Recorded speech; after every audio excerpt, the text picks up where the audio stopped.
Sean todos bienvenidos a nuestra primera clase de Física 2. El contenido que vamos a estar manejando va a ser el siguiente.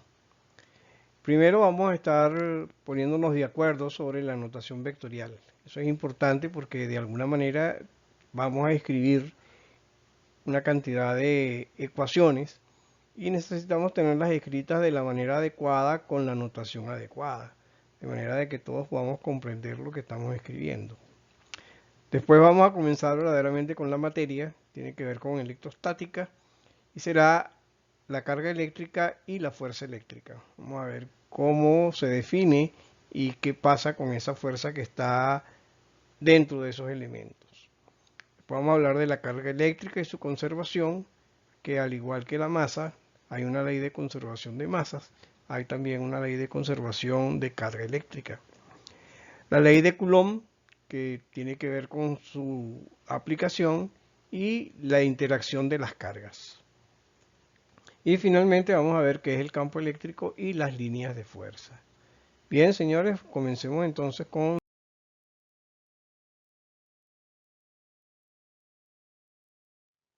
Bien, les decía que la parte de notación vectorial es importante, sobre todo porque vamos a escribir fórmulas y ecuaciones y necesitamos pues estar leyendo todos lo mismo. Entonces esa notación vectorial es importante tenerla clara. Bien, vamos a designar a un vector f como una f mayúscula con una flechita en la parte superior, una flechita horizontal en la parte superior de la letra. Y lo vamos a leer vector f. En algunas tipografías, tipografías de libros, aparece el vector f como la f mayúscula en negritas. ¿Okay? Bien, F sin negritas en algunas impresiones es el módulo o norma del vector F. Para nosotros vamos a usar la notación el vector F entre dos líneas verticales. Dos líneas verticales a cada lado. ¿Por qué no usamos dos como en otros casos? Porque cuando colocamos dos se puede confundir con la parte de valor absoluto, que es la manera como se denota valor absoluto. Entonces, el módulo o norma del vector f lo vamos a denotar con f con dos líneas a los lados del vector. El otro es el vector unitario. El vector unitario en una dirección. Hay una notación que puede ser μ por f, en donde esto se considera un vector unitario. La otra notación es f con un circunflejo, en lugar de tener una línea horizontal, en la parte superior tiene un circunflejo y se lee vector unitario en la dirección de f. La otra forma es cómo vamos a denotar a nuestros vectores. Hay dos maneras de hacerlo. Tanto f dos puntos, vector f dos puntos, entre corchetes y separadas por comas las componentes del vector. Una componente según el eje X y otra componente según el eje Y. Otra manera es como una ecuación en donde estamos describiendo una fórmula en donde decimos que el vector f es igual a f de x por el unitario en y más f de y por el unitario en j. Normalmente lo leemos f de xy más f de ij. Entonces, esta es la dos formas de nosotros denotar al vector cuando estamos escribiendo sobre él. El unitario de f va a ser igual al vector dividido entre su módulo, o al vector dividido entre su norma, o al vector dividido entre su longitud. Cualquiera de las tres expresiones es válida. Y eso nos va a dar como resultado f circunflejo. ¿Mm? Y ese vector o ese módulo lo vamos a conseguir de la siguiente manera. Vamos a hacer que el módulo de f va a ser igual a la raíz cuadrada de las componentes al cuadrado. O sea, la raíz cuadrada de f de x al cuadrado más f de y al cuadrado. Esa será la norma, el módulo o la longitud del vector f. Resumiendo entonces, tenemos que el módulo del vector lo vamos a encerrar entre dos líneas laterales a los lados del vector y con el vector adentro con su letra mayúscula y su flecha horizontal arriba. El unitario de f lo podemos denotar o lo vamos a denotar con f circunflejo y vamos a estar diciendo que este es el unitario en la dirección de f. Las formas como vamos a denotar a nuestros vectores será o bien por componentes o bien por una suma de componentes. Y ese elemento que vamos a estar buscando, que es el módulo de f, que lo vamos a necesitar, que vamos a trabajar bastante con él, lo vamos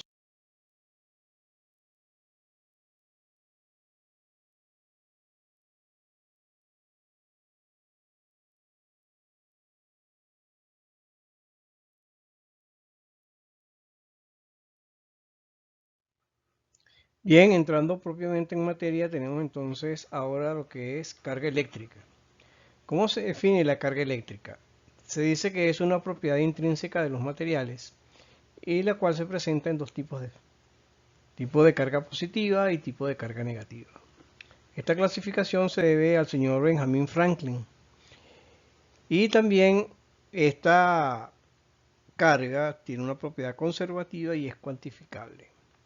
El señor Benjamin Franklin vivió en los años 1706 a 1790 y fue uno de los descubridores de esta condición que tienen los materiales. La unidad de medición de la carga en el sistema de unidades electrostáticas es el Franklin, en honor a Benjamin Franklin, y se define de la siguiente manera.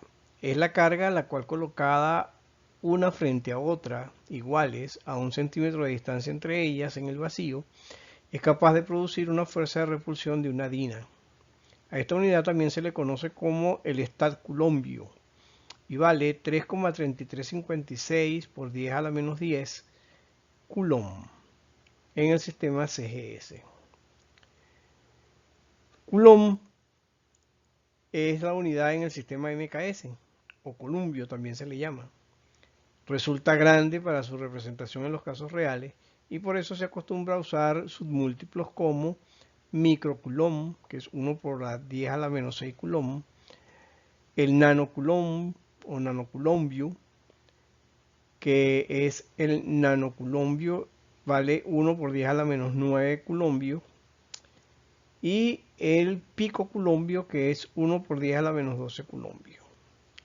El señor Coulomb, Charles Agustín Coulomb, nació en el año 1736 y falleció en el año 1806, y en honor a él se nombró la unidad de carga en el sistema MKS.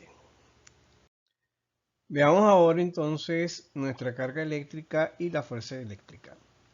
Imaginemos una partícula A positiva y una partícula B negativa. Estas partículas se dice tienen la misma polaridad porque las dos son positivas. Y están separadas una distancia. En este caso estamos diciendo que están separadas por el vector R1. El vector R1 es un vector que va desde el centro de la partícula A hasta el centro de la partícula B. Podemos decir que esa es la distancia. Y en realidad lo que necesitamos acá son dos cosas. Necesitamos el vector R1. Necesitamos la distancia que lleva entre ellos y el unitario en la dirección y sentido que tiene R1. En este caso R1 tiene sentido de A hacia B. Sobre estas partículas operan unos campos que vamos a llamar campo eléctrico, que lo vamos a estudiar más adelante, que van a generar unas fuerzas, que en este caso serán unas fuerzas de repulsión, porque las dos cargas son iguales. Entonces, cuando tenemos cargas iguales de la misma polaridad, aparece una fuerza de repulsión. O sea, esto aparecería si las dos cargas son negativas o, como en este caso, si las dos cargas son positivas. Si imaginamos una partícula C de polaridad distinta, situada acá, sea una partícula C con una carga negativa, vamos a tener una distancia que va desde el centro de la partícula C hasta el centro de la partícula A, y vamos a llamar a ese el vector R2. De manera pues que la distancia entre esos dos puntos será el módulo de R2, y la dirección de R2 pues estará definida por su unitario. En este caso vamos a tener unas fuerzas que van a ser de atracción, en este caso serán F2, que serán las fuerzas de atracciones entre el punto A y el punto C. Esas serían A, en este caso F1, la reacción por efectos de la carga B, y F2, los efectos o la reacción por los efectos de la carga C. Sobre la carga B también estarán ocurriendo la misma cosa, pues una fuerza según la acción de la carga A y otra fuerza según la acción de la carga B, pero su vector es otro vector. Sería el vector, en este caso, el vector CB. ¿Es calculable la fuerza F1 y F2? Sí, son calculables. En efecto, el señor Charles Coulomb descubrió esta relación. Dijo que la fuerza F, de repulsión en este caso, vale una constante K multiplicada por Q1 por la carga Q1 por la carga Q2 sobre la distancia al cuadrado, que hemos llamado en este caso R. Y esa fuerza va en la dirección de ese vector R. Por lo tanto, lo vamos a multiplicar por el unitario en la dirección de R. Ciertamente tenemos entonces ahora un módulo que vale K por Q1 por Q2 sobre R cuadrado, y vamos a identificar cada uno de estos elementos para determinar y ver cuál es el valor de la fuerza. La constante K en el sistema MKS vale 9 por 10 a la 9 newton por metro cuadrado sobre coulombio cuadrado. El metro cuadrado aparece porque tenemos la distancia al cuadrado. ¿Ok? La distancia está elevada al cuadrado, por eso sale R cuadrado. En el sistema internacional tenemos que la K vale 1 sobre 4pi por epsilon sub 0 newton por metro cuadrado sobre coulombio cuadrado. Y epsilon sub 0 es una constante que vale 8.854 por 10 a la menos 12 coulombio cuadrado sobre newton por metro cuadrado. De manera pues que esta es la constante según el sistema internacional y esta es la constante según el sistema MKS. Veamos un problema para ver la aplicación de la fórmula. El problemita dice: dos cargas de 5 microcoulomb y de la misma polaridad están separadas 5 centímetros en el aire. ¿Cuál es la fuerza de repulsión entre ellas? Podríamos imaginar que las dos cargas son las cargas A y B. Y tiene 5 microcoulombios la carga A y 5 microcoulombios la carga B. Y están separadas por 5 centímetros. O sea que la distancia desde A hasta B vale 5 centímetros. O sea que este vector que está aquí vale R1, ¿verdad? Vale 5 centímetros multiplicado por el unitario en la dirección de R1. Bien, haciendo la sustitución tenemos entonces que el módulo de F vale 5 por 10 a la menos 6 coulombios, que es la carga 1, por 5 por 10 a la menos 6 coulombios, que es la carga 2, dividido entre 0,5 metros, que es la distancia. Esa distancia elevada al cuadrado, multiplicada por 9 por 10 a la 9 newton por metro cuadrado sobre centímetro cuadrado. Esa sería entonces la primera expresión. Realizando las operaciones tenemos 5 por 5, 25, 10 a la menos 6 por 10 a la menos 6 serían 10 a la menos 12, y en el denominador tendríamos 0,25, que es 25 por 10 a la menos 2, multiplicado por 9 por 10 a la 9 newtons. Estos coulombios se van con estos dos coulombios, este metro cuadrado se va con este metro cuadrado, nos queda newton. De tal forma pues que operando esta fracción y este número que tenemos acá nos da que el vector f vale 0,9 multiplicado por el unitario en la dirección de r. Como no tenemos un sistema de referencia, pues no podemos dar las componentes del vector unitario r. Por eso la fuerza como vector vale 0,9, que es el módulo, por el unitario en la dirección de r, newtons. Eso sería el valor de la fuerza de repulsión para este caso. Veamos ahora la ley de conservación de la carga eléctrica y la cuantificación de la carga eléctrica. Para ello vamos a imaginar lo siguiente. Imaginemos que tenemos una caja rectangular o un paralelepípedo rectangular recto en donde tenemos metidas unos cuerpos cargados eléctricamente, pero solamente vamos a representar las cargas, que es lo que por ahora nos interesa. La segunda condición que vamos a colocar es que la carga están dentro de esta caja y la caja es hermética respecto de la entrada y salida de carga eléctrica. O sea que no podemos meter más carga eléctrica ni podemos sacar carga eléctrica de esta caja que está herméticamente sellada respecto de la carga eléctrica. Bien, esos cuerpos van a interaccionar entre ellos. Imaginemos que el cuerpo que tiene la carga Q4 interacciona con el cuerpo que tiene la carga Q2 y vamos a decir que tienen cargas opuestas. Vamos a decir, por ejemplo, que las cargas naranjas son positivas y que esta carga blanca clarita que está acá tiene carga negativa. Como tienen cargas distintas de diferente polaridad, ellos van a interaccionar de la misma manera que van a tener una interacción las cargas Q1, Q3 y Q4 debido a su carga positiva.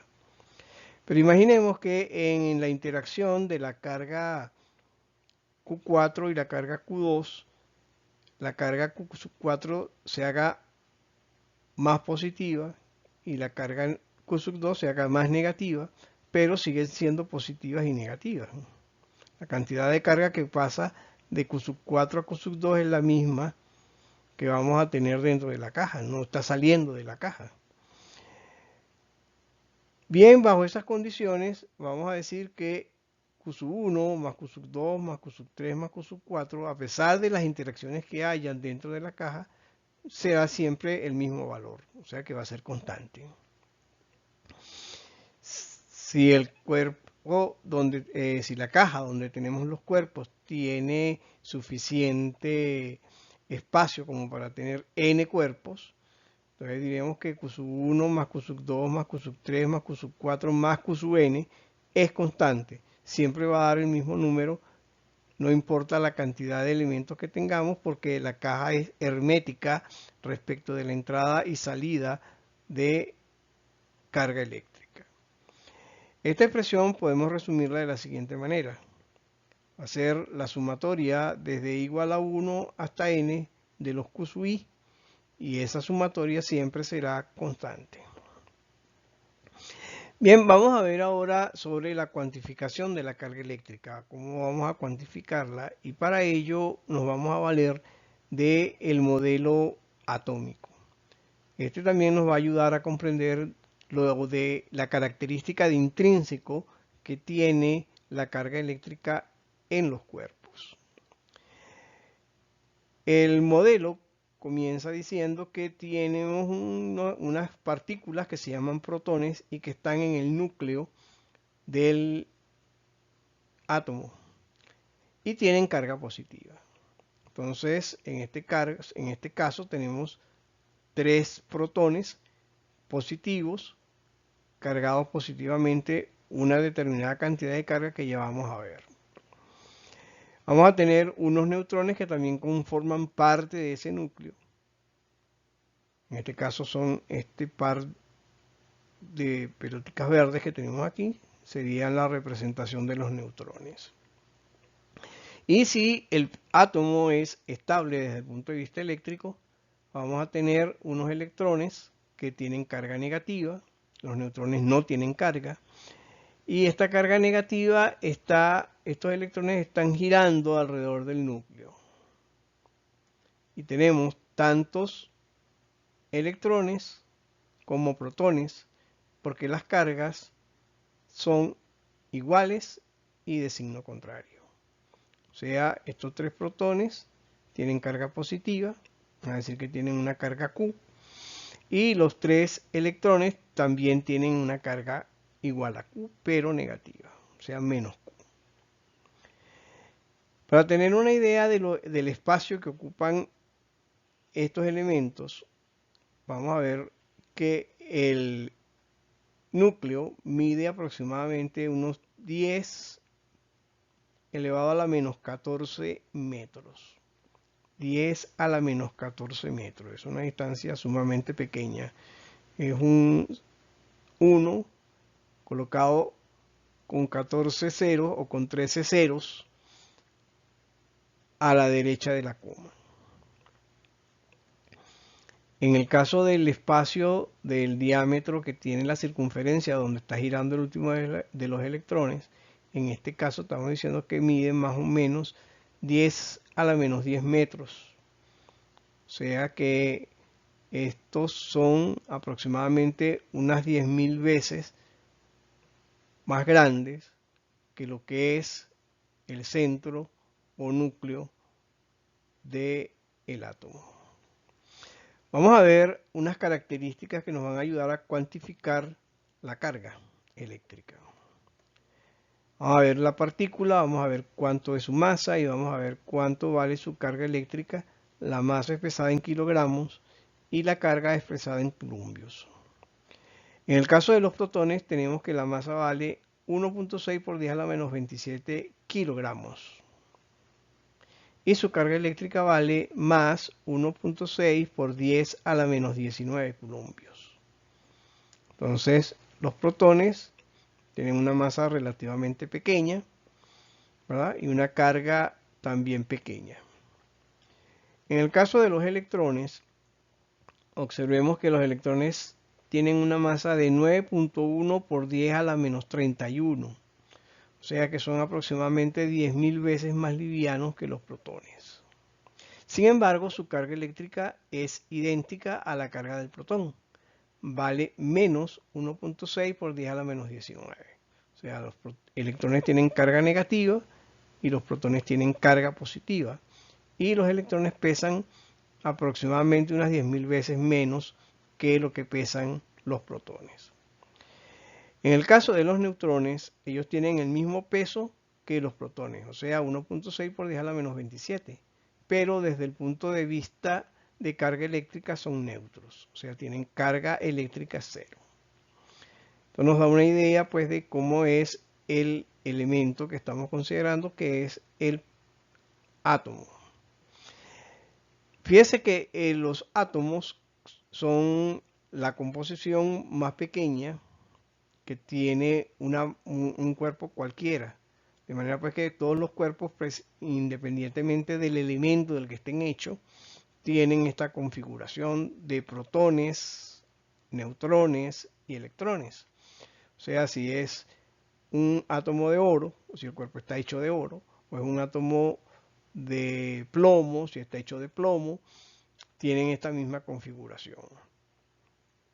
Eso nos dice entonces que si el elemento tiene esta configuración independientemente de qué átomo componga el cuerpo, entonces vemos que esa capacidad de carga eléctrica es intrínseca porque depende de los protones y de los electrones de los cuales está hecho el cuerpo.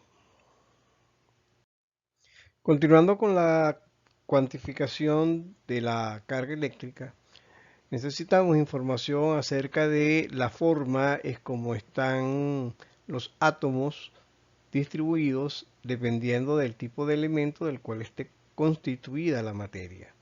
Por ejemplo, si tenemos una corona de oro, los átomos de oro son diferentes de si tenemos un anillo de plata, porque la plata y el oro tienen configuraciones distintas entre ellos referente a la disposición de sus átomos. Entonces unos tendrán más átomos que otros, pero es diferente. Entonces esa condición depende de el elemento que esté conformando la materia. Para ello nos vamos a auxiliar de la tabla periódica de los elementos.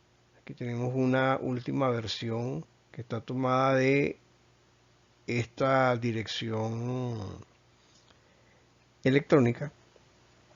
Y esta tabla originalmente fue inventada por el señor Dmitri Mendeleev, que vivió entre los años 1834 a 1907. El señor Mendeleev hace oficial la aparición de su tabla en el año 1869, cuando la presenta a la sociedad científica. No era muy creída lo que estaba estableciendo Dmitriev en su tabla, pero desde cuando fue hecha hasta ahora, bueno, todavía la estamos utilizando. Bien, la tabla tiene una cantidad de filas y una cantidad de columnas, en donde en la cantidad de columnas establece las características que tienen o comparten esos elementos. Y en las filas, que tenemos aquí las filas 1, 2, 3 hasta las 7, lo que nos dice es la cantidad de capas de electrones que tienen el elemento que se está considerando. Bien, veamos qué información nos suministra. En principio vamos a tener aquí el número atómico. El número atómico lo que nos dice es cuántos protones tiene el núcleo y se representa o se denota con la letra Z. Tenemos también la masa atómica que se denota con la letra A y es el número total de la masa que tienen los protones y neutrones, los protones más los neutrones que están en el núcleo del elemento. Tenemos además el símbolo y el nombre del elemento. En este caso estamos hablando del boro y el nombre del elemento está aquí abajo, el boro. Tiene una masa atómica de 10.811 gramos por mol y tenemos el número atómico que dice que son 5 la cantidad de protones que tiene en el núcleo. Con esta información se puede calcular la cantidad de protones, la cantidad de neutrones y la cantidad de electrones que tiene un elemento cualquiera.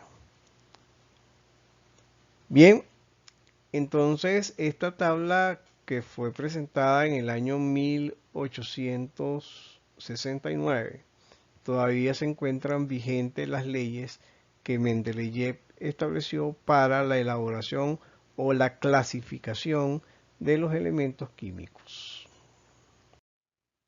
Bien, veamos el siguiente problema. Se deposita un exceso de electrones sobre una esfera de plomo con una masa de 8 gramos, de modo que su carga neta es de menos 3.2 nanocoulombios. Hallar el número de electrones en exceso en la esfera y cuántos electrones hay de exceso en cada átomo de plomo. Para ello nos vamos a valer de la siguiente relación. Vamos a decir que el número de electrones que hay en exceso en la esfera de plomo va a ser la carga que tenemos en exceso, que la hemos llamado Q sub T, sobre la carga de un electrón. Sabemos que un electrón tiene una carga de menos 1.6 por 10 a la menos 19 coulombios. Y la carga total que tenemos en exceso es de menos 3.2 por 10 a la menos 9 coulombios. Estableciendo la relación, tenemos entonces como resultado que el número de electrones que tengo en exceso es 2 por 10 a la 10 coulombios. Perdón, electrones. El número de electrones es 2 por 10 a la 10 electrones. Bien, tenemos entonces acá nuestra esfera de plomo con una masa de 8 gramos. Y vamos a tratar de resolver la cuestión siguiente. ¿Cuántos electrones hay en exceso en cada átomo de plomo? Para ello necesito valerme del número de Avogadro. Y este señor estableció una ley en donde se establece este número como un número en donde una cantidad de para un volumen igual de gases, en donde están a la misma presión y a la misma temperatura, este es el número de partículas que hay dentro de ese volumen. Eso fue presentado por el señor Avogadro en el año 1811.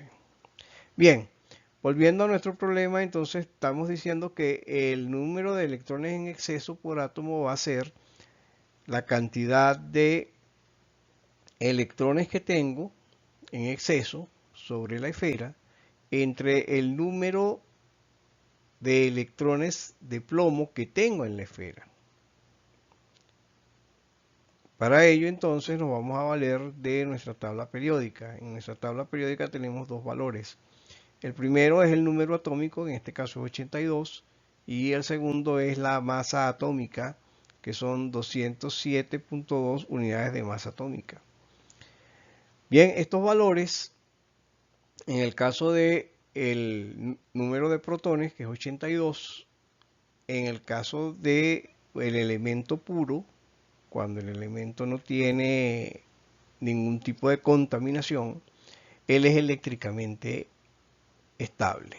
O sea, su número de electrones y su número de protones son iguales. De manera pues que si este es el número de protones que tenemos en el elemento, entonces tenemos 82 electrones. Bien, vamos entonces a establecer lo siguiente. Vamos a decir que el número de protones que tenemos en la esfera, el número de protones que tenemos en la esfera, va a ser igual a la masa de la esfera dividido entre la unidad de masa atómica multiplicado por el número de Avogadro. Eso significa entonces que el número de electrones que hay en la esfera es estas operaciones que tenemos aquí. 6.022 por 10 a la 23 por 1 sobre mol multiplicado por los 8 gramos que tiene la esfera dividido entre la masa atómica, que sería 207.2 moles por gramo, y eso nos da como resultado 2.32 por 10 a la 22. Este sería el número de electrones que tenemos en la esfera si la esfera no estuviese cargada. Como está cargada, entonces vamos a dividir el número de electrones que calculamos acá, que eran los electrones que tenemos en exceso, divididos entre el número que acabamos de calcular, que es el número de electrones que debe tener la esfera si no estuviese contaminada. Entonces eso nos da como resultado 8.601 por 10 a la menos 13 electrones por átomo. Entonces esa es la resolución o la respuesta a la segunda cuestión que nos estaban planteando en el problema. Bueno, vamos a definir lo que se considera campo eléctrico. Pero antes de comenzar a hacer esa definición, vamos a ver otra definición que es importante, que es la de campo vectorial. La definición de un campo vectorial dice, un campo vectorial en R2 es una función de vectores f, tales que A es su dominio y es un subdominio de las funciones de Rn en Rn. Por lo tanto, a cada x del dominio de A le corresponde un vector f de x. Bien, vamos a desarrollar un poco los criterios que están envueltos dentro de la definición para comprenderla. En principio dice que un campo vectorial es una función, o sea, es una función, en este caso, biunívoca. A cada elemento de x le corresponde un vector f de x. La otra cuestión está presentada aquí es que está en R2, o sea, está en la dimensión 2 de los números reales. Esto significa que está en el plano y generalmente vamos a estar utilizando un plano cartesiano. El subdominio de A, que es A, ese subdominio pertenece como un subdominio de Rn en Rn. Esas son las funciones reales de la dimensión n a funciones reales en la dimensión n. Por lo tanto, es una condición biunívoca. Significa entonces que el dominio A, que en este caso serán unos puntos, le van a corresponder unos vectores. Esos puntos tienen coordenadas y los vectores van a tener componentes. Bien, pero para tener una idea un poco más clara, vamos a ver el siguiente ejemplo. Veamos este ejemplo. Imaginemos que esta esfera es la Tierra y la tenemos referenciada con un sistema cartesiano tridimensional de ejes X, Y, Z. Significa entonces que a esta esfera, que es la Tierra, ella tiene un campo que se llama el campo gravitacional de la Tierra.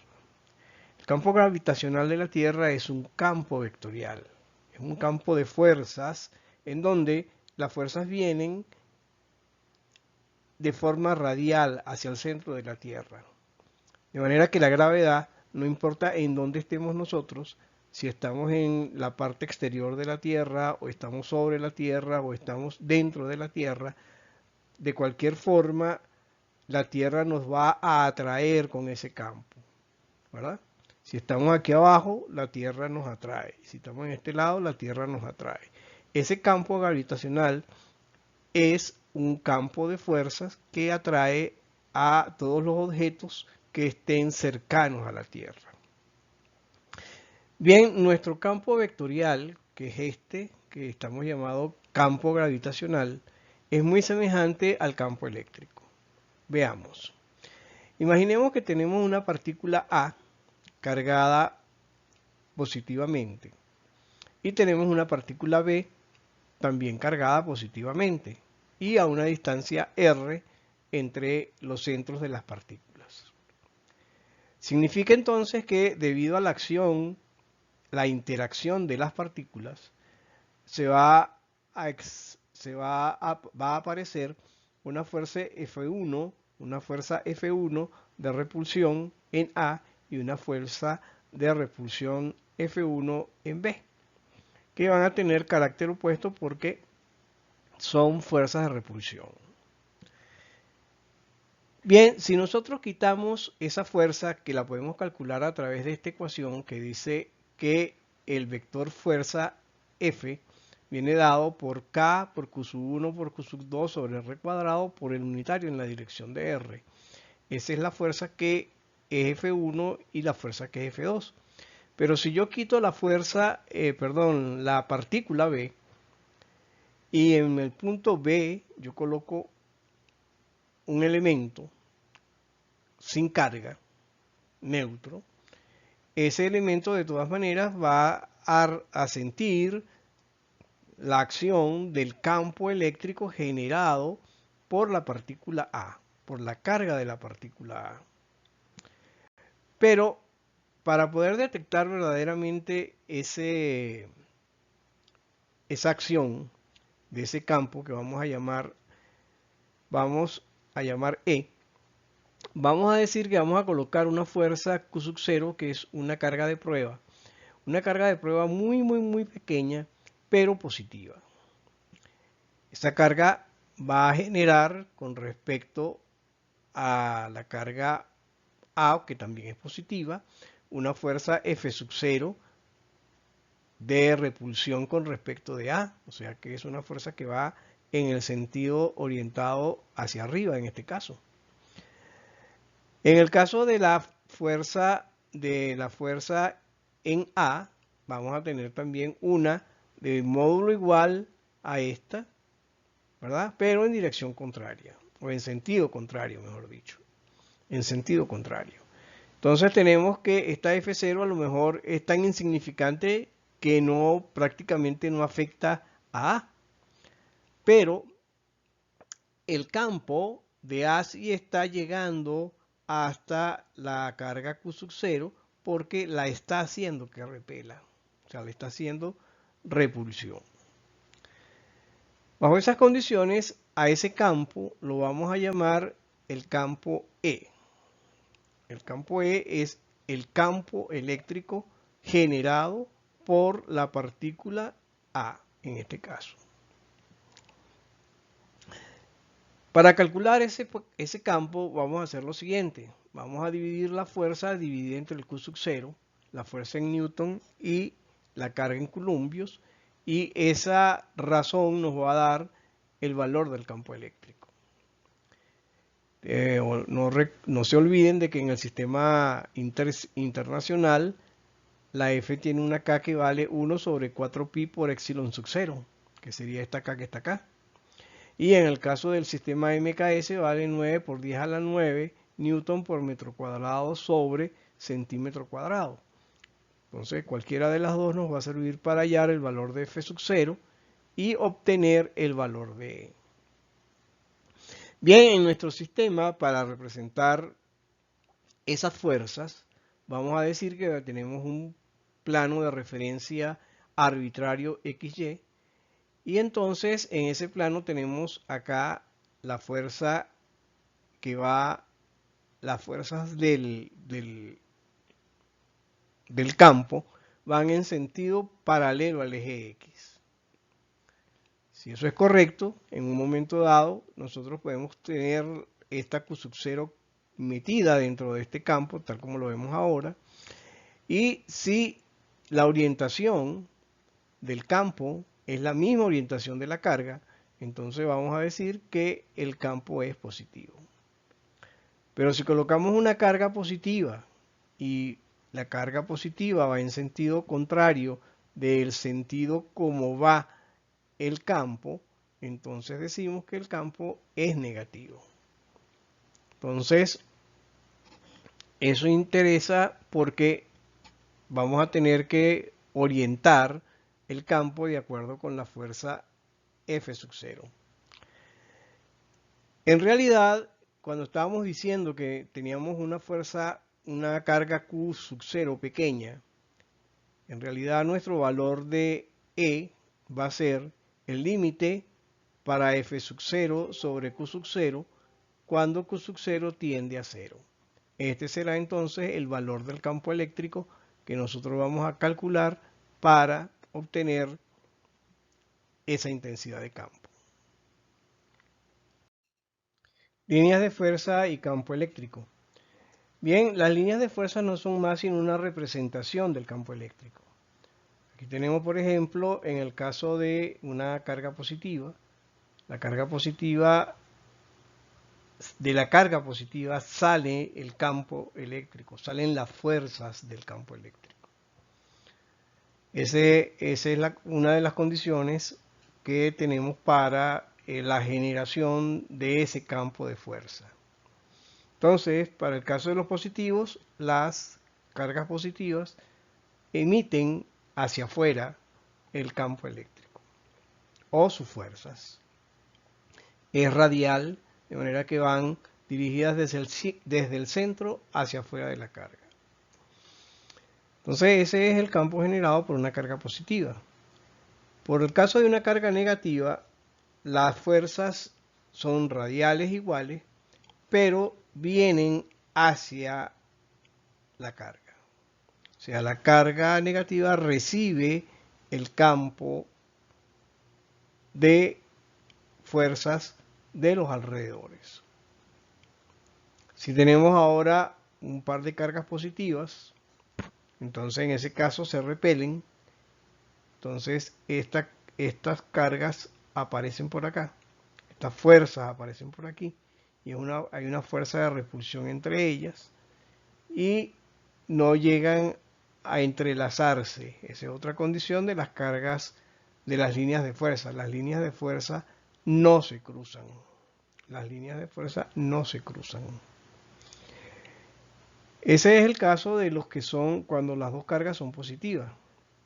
Cuando las dos cargas son negativas, la repulsión es en este sentido. Viene entrando la fuerza desde afuera hacia la carga. Y como están siendo de la misma polaridad, se repelen y no se unen ni se cruzan las líneas de fuerza de los campos producidos en esta condición. Del caso de campos generados por dos cargas negativas. En el caso de una carga positiva y una carga negativa, tenemos lo siguiente: la carga positiva bota hacia afuera, en este sentido, todo lo que es el sistema de su campo magnético y sus fuerzas. La carga negativa recibe desde afuera el campo, y entre ellas hay una atracción, y entonces hay unas líneas que salen de la positiva y entran a la negativa, salen de la positiva y entran a la negativa, y tienen más o menos esta forma. Esa es más o menos una idea, para tener una idea de cómo es el comportamiento de esos elementos del campo de fuerza, de la representación de los campos de fuerza. Bien, vamos a ver a continuación un video en donde vamos a tener las relaciones que hay cuando las cargas son positivas, cuando son negativas, cuando están distanciadas y se ve de cerca el conjunto de cargas, y cuando se ve desde una distancia muy lejos, la forma que toma ese campo eléctrico.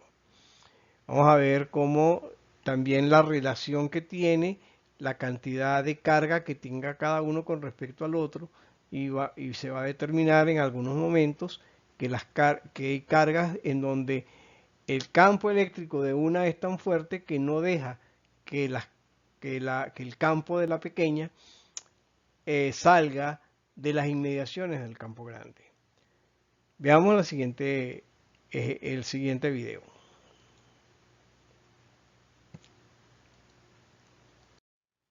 Bien, vamos a ver ahora un video donde se muestra la forma del comportamiento del campo eléctrico de unas cargas eléctricas, tanto positivas como negativas, y con una relación entre ellas igual, o una relación en donde una es mucho más grande que la otra. Veremos entonces las líneas de fuerza representando ese campo eléctrico. Veamos.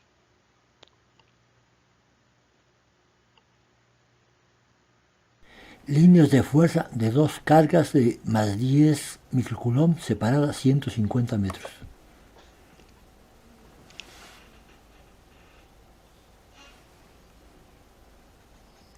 Más cargas, pero vistas de una distancia 10 veces mayor. Líneas de fuerza de cargas de 10 y 5 microcoulomb separadas 150 metros. Mismas cargas vistas de una distancia 10 veces mayor. Nótese que el campo es radial.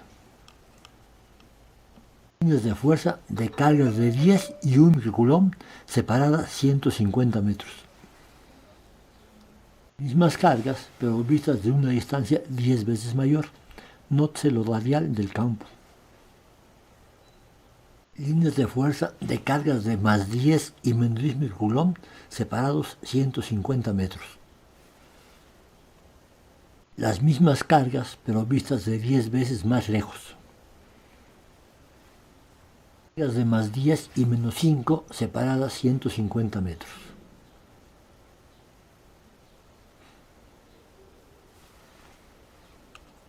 Mismas cargas, pero vistas 10 veces más lejos. Nótese que las líneas de fuerza de la segunda carga, ninguna llega al infinito. Líneas de fuerza de más 10 y menos 1 microcoulomb separadas 150 metros. Nótese que ninguna de las líneas de fuerza que salen de la segunda carga llega al infinito. Las cargas, pero vistas 10 veces más lejos. Las líneas de fuerza emitidas por la segunda carga no salen de las cercanías de la primera.